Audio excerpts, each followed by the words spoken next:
The President of Ghana, President Akufo-Addo.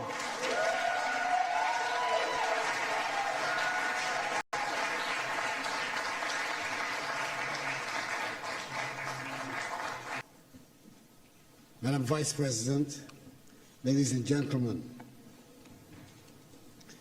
I thank the African and Diaspora Young Leaders Forum for making me part of this conversation and for the opportunity to deliver these remarks at the closing plenary in the presence of the U.S. Vice President, the Honorable Kamala Harris, and in this spectacular building, so admired by all Ghanaians, and indeed by all Africans, as it was designed by one of the foremost architects of his generation, the globally acclaimed Ghanaian architect, David Adjaye.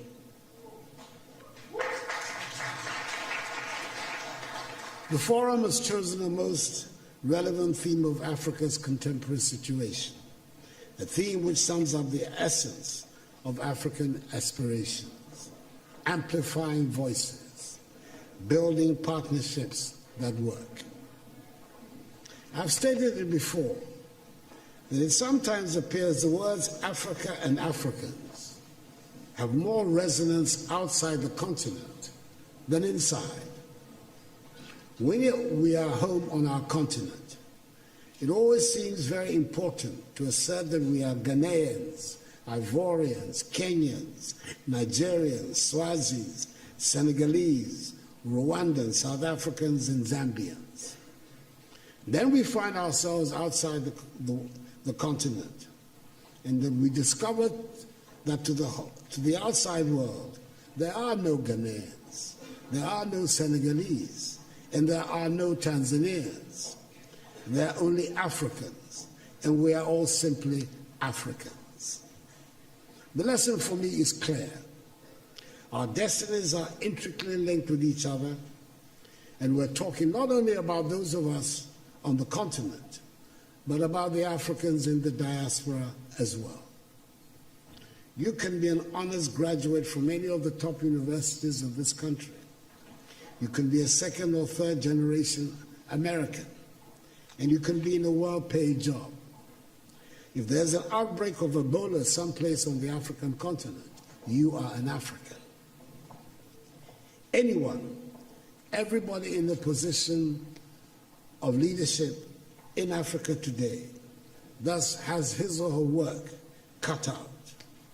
The urgent responsibility we face is to make our countries and our continent attractive for our peoples, to see them as places of opportunities. It means we must provide education, quality education and skills training. It means our young people must acquire the skills that run modern economies. The impact of a successful Africa on the image and standing of Africans in the diaspora applies with equal force to the image and standing of her sons and daughters who go by the name African Americans, and indeed to all her kith and kin in the Americas and the Caribbean. There's a lot of room for your perspectives and energies back in Africa. History tells us of the positive impact of diasporan communities on the growth and development of countries through increased trade activities, rising investments, and the transfer of skills and knowledge. Take the case of China, for example. With an emigre population of some 60 million, the Chinese diaspora is said to be the 25th largest country in the world, who, according to the Nikkei Asian Review, own assets worth 2.5 trillion United States dollars. When foreign companies in the late 1970s reduced their investments in China, it was the Chinese diaspora that shored up the economy. According to the Washington, D.C.-based Migration Policy Institute, MPI, half of the foreign direct investment, that is some 26 billion United States dollars, that transformed China into a manufacturing powerhouse in the 1990s originated from the Chinese diaspora. That is the rationale of Ghana's initiative of Beyond the Return, which is building on the considerable success of the Year of Return and the renewed enthusiasm around building Africa together. We must work to help change the African narrative, which has been characterized largely by a concentration on disease, hunger, poverty, and illegal mass migration. Let us all remember that the destiny of all black people, no matter where they are in the world, is bound up with Africa. We should never forget that famous admonition of the celebrated Jamaican reggae star Peter Tosh, when he said, and I quote, "Don't care where you come from. As long as you are a black man, you are an African," unquote.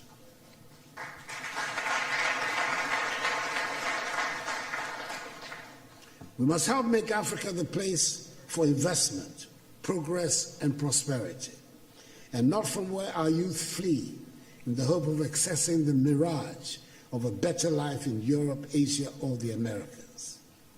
That is what the Beyond the Return seeks to do, so we can derive maximum dividends from our relations with the diaspora in mutually beneficial cooperation and as partners for shared growth and development. The second half of the 20th century witnessed a great blow for human progress and freedom when the African peoples, in the wake of Ghana's shining example, liberated themselves from the colonial and imperialist yoke and the racist ideology of apartheid and emerged as free, independent peoples to construct new nations of hope and advancement. The first half of the 21st century should consolidate this development and see the growth of modern, prosperous, technologically advanced nations within a united Africa, which would make a reality of the dream of the 21st century as the African century and bring dignity and respect to black people all over the world. We've done enough talking, and dare I say we've had enough conferences and workshops.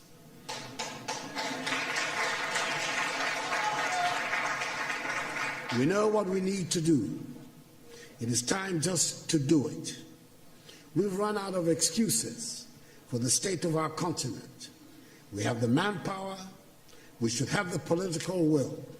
It is time to make Africa work. We have good reason to be proud of who we are and the beautiful continent that is ours with its vibrant cultures. The geographic space covered by Africa makes it the second largest of the 7 continents. It has 30% of the world's remaining minerals of value. It has some of the most breathtaking scenes on our planet. It has plants and animals that are wonders of the world and critical for the survival of the globe.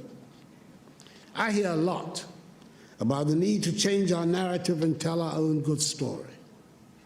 Ladies and gentlemen, as the saying goes, nothing succeeds like success. If we work at it, if we stop being beggars and spend Africa's monies inside the continent, Africa would not need to ask for respect from anyone. We would get the respect we deserve.